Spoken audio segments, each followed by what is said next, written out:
India size and location chapter में हम ये देखेंगे इंडिया की पोजीशन के बारे में, इंडिया की साइज़ के बारे में और इंडिया की लोकेशन के बारे में। तो इंडिया के बारे में, इंडिया जो है बहुत पुराना एक सिविलाइज कंट्री है जो कि पाया जाता है, अगर हम उसकी लोकेशन की बात करें तो ये उत्तरी गोलार्ध में पाया जाता है, नॉर्दर्न हेमिस्फीयर में। और अगर उत्तरी गोलार्ध में, आप मैप में देख पा रहे होंगे येलो से शो हो रहा है, अगर हम उत्तरी गोलार्ध की भी बात करें तो अगर हम पृथ्वी को दो पार्ट्स में डिवाइड करते हैं, पूरब और पश्चिम में, तो ये भारत जो है विश्व के पूर्वी गोलार्ध में आता है। और अगर उत्तर और दक्षिण में करते हैं तो इसको उत्तरी गोलार्ध में। तो हम ये कह सकते हैं कि जो भारत है वो नॉर्थ ईस्टर्न हेमिस्फीयर या उत्तर पूर्वी गोलार्ध में पाया जाता है। और अगर इसकी अक्षांश और देशांतर रेखाओं की बात करें जो आपको इस मैप में दिख रही होगी, तो भारत की जो अक्षांश रेखा है लगभग 8 डिग्री 4 नॉर्दर्न लैटिट्यूड से लेकर के 37 डिग्री 6 नॉर्दर्न लैटिट्यूड या उत्तरी अक्षांश रेखा के बीच में इसका विस्तार पाया जाता है। और देशांतर की बात करें तो 68 डिग्री 7 ईस्टर्न लॉन्गिट्यूड से लेकर 97 डिग्री 25 या 97 डिग्री 25 पूर्वी देशांतर के बीच में पाया जाता है। ट्रॉपिक ऑफ कैंसर जो कर्क रेखा है 23.5 डिग्री उत्तरी अक्षांश रेखा भारत को लगभग 2 बराबर भागों में बांटती है और ये भारत के 8 राज्यों से होकर गुजरती है। और अगर हम बात करें भारत के क्षेत्रफल की, उसके साइज़ की, तो पूरे विश्व का 3.28 million square kilometre area Bharat में पाया जाता है। अगर हम पूरे विश्व को 100% मान के बात करेंगे तो लगभग 2.4% एरिया जो है इंडिया में पाया जाता है। जो इंडिया के द्वारा ऑक्यूपाई एरिया है वो 2.4% है। और अगर हम इसकी बात करेंगे स्क्वायर किलोमीटर में तो वो है 3.28 मिलियन स्क्वायर किलोमीटर एरिया। इसके बाद अगर हम बात करते हैं इंडिया की, तो जो इंडिया का लैटिट्यूड लॉन्गिट्यूडनल एक्सटेंट है वो लगभग 30 डिग्री है। 30 डिग्री उत्तरी और अक्षांशीय और देशांतरी विस्तार है। अगर हम भारत की बात करें 82.5 डिग्री, आपको मैप में दिख रहा होगा डॉटेड लाइन गई है स्टैंडर्ड मेरिडियन। भारत में 82.5 डिग्री जो ये रेखा है ये भारत के मध्य से होकर गुजरती है। क्योंकि एक एग्ज़ाम में आपको क्वेश्चन देखने को मिलता होगा कि गुजरात और अरुणाचल प्रदेश, इसके बीच में लगभग 30 लॉन्गिट्यूड या 30 देशांतर का अंतर है, जिसकी वजह से दोनों जगह के अगर हम समय की बात करें तो 2 घंटे समय में अंतर आता है।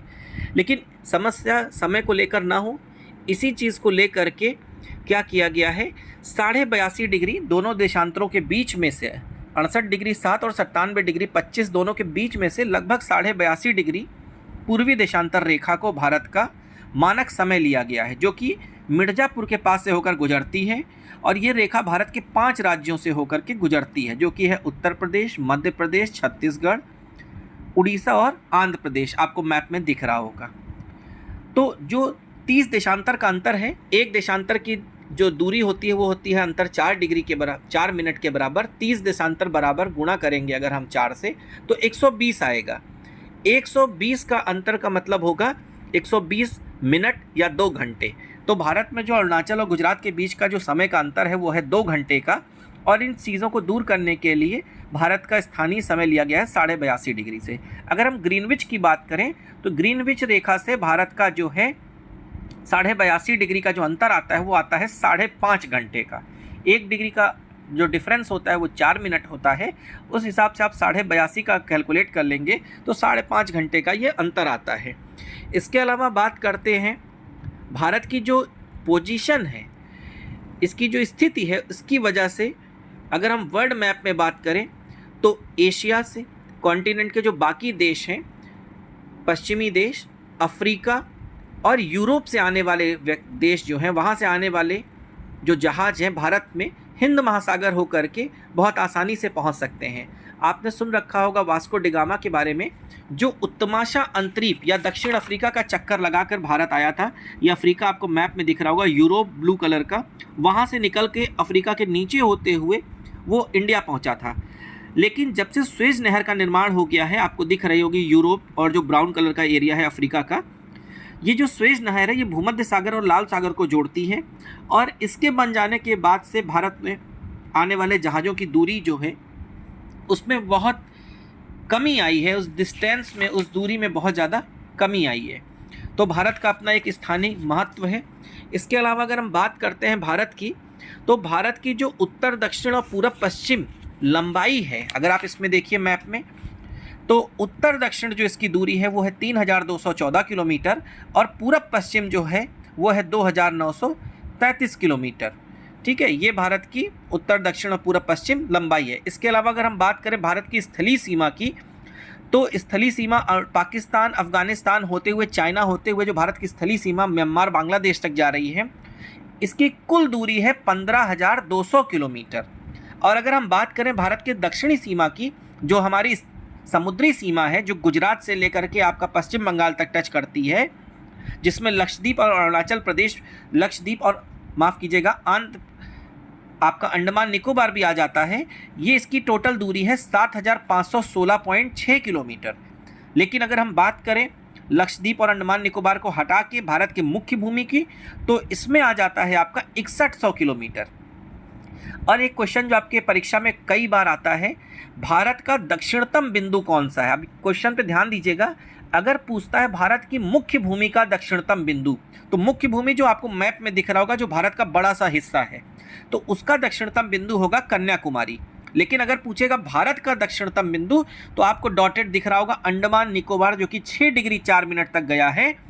तो जो भारत का दक्षिणतम बिंदु है, जो अभी तक था, वो है पिग्मेलियन पॉइंट या इंदिरा पॉइंट, जो कि सुनामी आने के बाद 2004 में डूब गया है। फिर भी भारत का दक्षिणतम बिंदु अंडमान निकोबार द्वीप समूह है। और अगर हम बात करें भारत का उत्तरी बिंदु की, तो वह है इंदिरा कॉल, जो कि सबसे ऊपर 37 डिग्री 6 के एरिया में, लद्दाख के एरिया में पाया जाता है। तो इसके अलावा अगर हम बात करते हैं भारत के पड़ोसी देशों की, नेबरिंग कंट्रीज़ की अगर हम बात करते हैं, तो भारत के पड़ोसी देशों में आप देख सकते हैं मैप में पाकिस्तान, अफ़गानिस्तान, इसके अलावा देख सकते हैं चाइना, नेपाल, भूटान, म्यांमार और बांग्लादेश। और अगर भारत के दक्षिण पड़ोसी देशों की बात करें, तो मालदीव और श्रीलंका। एक क्वेश्चन आपके एग्जाम में बहुत आता है, जो कि आपको देखने को मिलता है, भारत के 3 ऐसे पड़ोसी देशों के नाम बताइए जिनके साथ भारत स्थलीय सीमा और जलीय सीमा दोनों साझा करता है। मतलब हम स्थल भी टच करती है हमारी बाउंड्री, लैंड बाउंड्री भी, और जलीय बाउंड्री भी, वाटर बाउंड्री भी टच करती है। तो उसका आंसर है पाकिस्तान, बांग्लादेश और म्यांमार। ये 3 ऐसे देश हैं जिनके साथ भारत की स्थलीय और जलीय सीमा दोनों टच करती है। इसके अलावा अगर हम बात करते हैं भारत अपनी स्थलीय सीमा किस देश के साथ सबसे ज़्यादा साझा करता है, तो उसका उत्तर है बांग्लादेश। लगभग 4000 किलोमीटर बांग्लादेश के साथ भारत की स्थलीय सीमा साझा होती है। और सबसे कम अगर हम बात करेंगे, तो वो है हमारा अफ़गानिस्तान का एरिया। अफ़गानिस्तान से भारत की स्थलीय सीमा छूती है लगभग 106 किलोमीटर, 106 किलोमीटर। लेकिन वह हिस्सा अभी POK या पाक अधिकृत कश्मीर में है। अगर क्वेश्चन आपसे पूछता है कि दक्षिण भारत के या भारत के दक्षिण में 2 पड़ोसी देश जो जलीय सीमा से भारत के संबंधित हैं, तो एक आंसर होगा आपका मालदीव और दूसरे का आंसर होगा आपका श्रीलंका। तो ये कुछ इंपॉर्टेंट क्वेश्चंस हैं आपके जो एक्सरसाइज में दिए गए हैं। उम्मीद करता हूँ चैप्टर आपको पूरी तरीके से समझ में आ गया होगा। ये इस चैप्टर का एक क्विक रिवीजन था। किसी भी प्रकार का कोई भी समस्या होने पर आप मुझे कमेंट करें, या दोबारा से चैप्टर का रिवीजन से संबंधित अगर आप वीडियो चाहते हैं तो मुझे बताएं, मैं दोबारा से आपको वीडियो उपलब्ध कराऊंगा। धन्यवाद।